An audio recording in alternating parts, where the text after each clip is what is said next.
forward? Well, thank you very much. The ill of democracy can only be cured by more democracy. The more we practice it, the better it will be. But I end on a note that no society can develop or rise beyond the values of its ruling elite, who are supposed to be role models. Every society, everything is bought and sold, threatening the moral foundation of such a society. Today, we decry vote buying. We are going after the common people.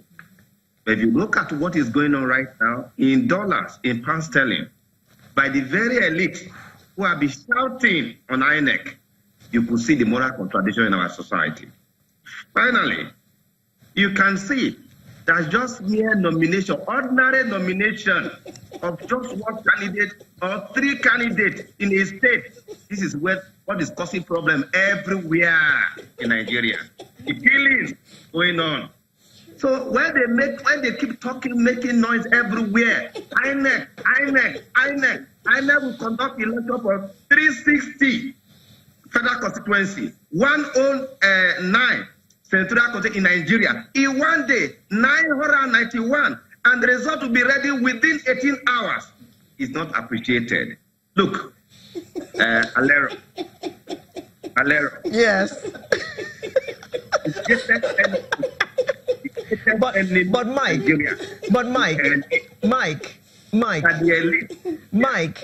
INEC was on ground when these primaries took place. And I'm sure INEC witnessed all the money that was changing hands.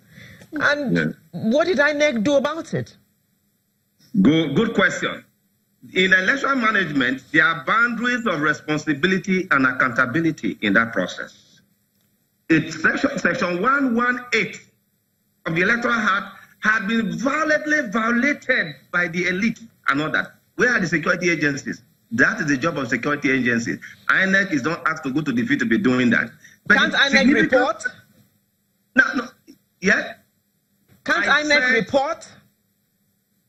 When you report, where does it end up? We saw it. We are talking about report. Something we saw crow in our eyes and saying report. Is that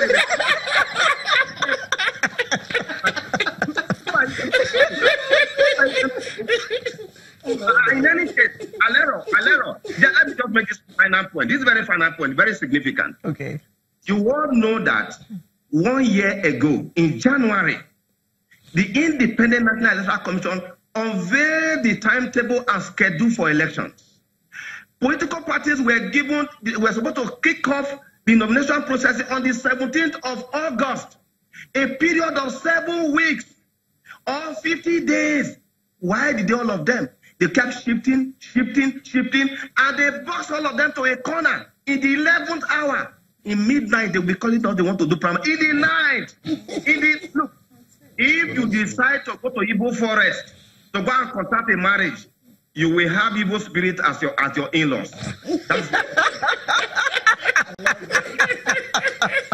Thank you, Mike. Now, Juliet, when you have recovered from what Mike said, the way forward. For me, you represent the electorate now. Yes. Yeah. So for me, key things. Number one, I would love to see independent candidacy.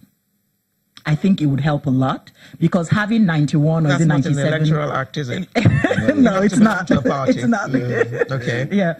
Again, because it doesn't favor the elite. But I would love to see that because having 91 or 97 political parties is just not. It's not it's a very unwieldy. It's unwieldy. Yeah. So if we have that, you know that some of these. I'm sorry, I have to come in here. Some of these parties could actually be local government parties. I mean, they could contest elections at the local government level. They could contest at the state level. They don't all have to contest at the federal level. Great point. But again, it's that thing of everyone looks at just the top, the presidency, and it's killing us because again, there's a lot of power concentrated because of our skewed federalism at the presidential level. But if we begin to look at the subnationals, the states, like you said, and the local government, for those to be really strong, you need local government autonomy. And again, the elite, the problem, because the Senate passed that, went to all the states, and it flunked. They threw it out. They didn't want that. So this will become more relevant once there's restructuring. Exactly. And so even going into the elections, you have to look out for as flawed as our system is. You have to look at candidates that are going to give us the things that will create institutional and structural changes, restructuring like you talked about, right?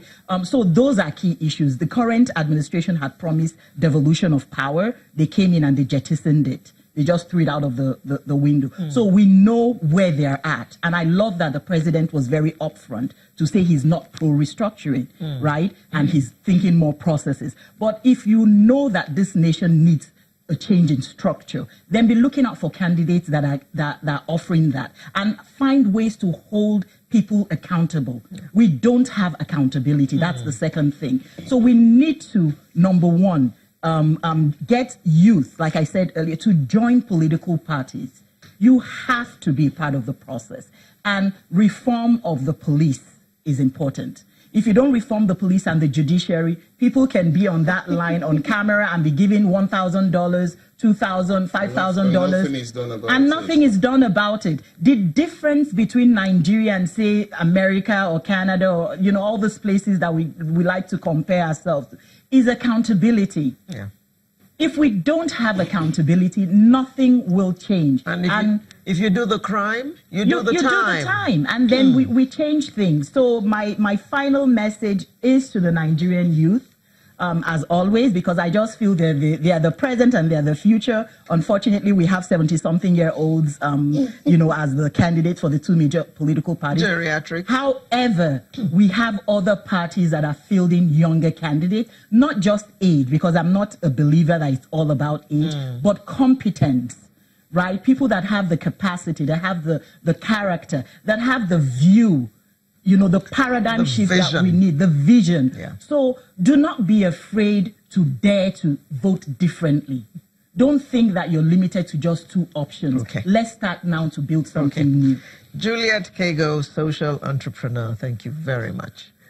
Ken wants to react. No, but I like what she said. When she said about restructuring, I just fell in love with her. That's why you should vote for Atiku Abubakar. No, Ken, you cannot be campaigning here.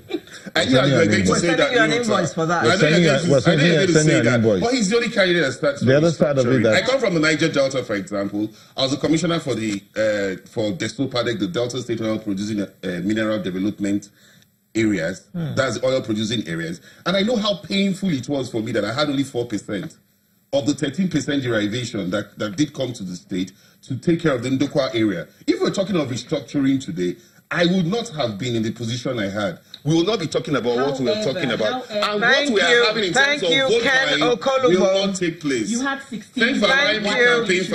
Thank you, Ken Okolugbo, who was a PDP aspirant. They had 16 years and also thank you to Daniel Bwala, an APC aspirant who joined us from our studio in Abuja. He's raising his hand. He wants to say something. Because I talked about Atiku, I knew he was not going to let this go. Okay, Daniel. It comes back to discipline. Okay, Daniel. 30 seconds. Thank you. Actually, what I wanted to say is thank you. All right. Actually, what I wanted to say is nobody should be fooled by this concept of restructuring. None of the ball players is thinking about restructuring in next time. Somebody who tells you he wants to restructure Nigeria in 6 months, that should tell you that we're about to enter one chance.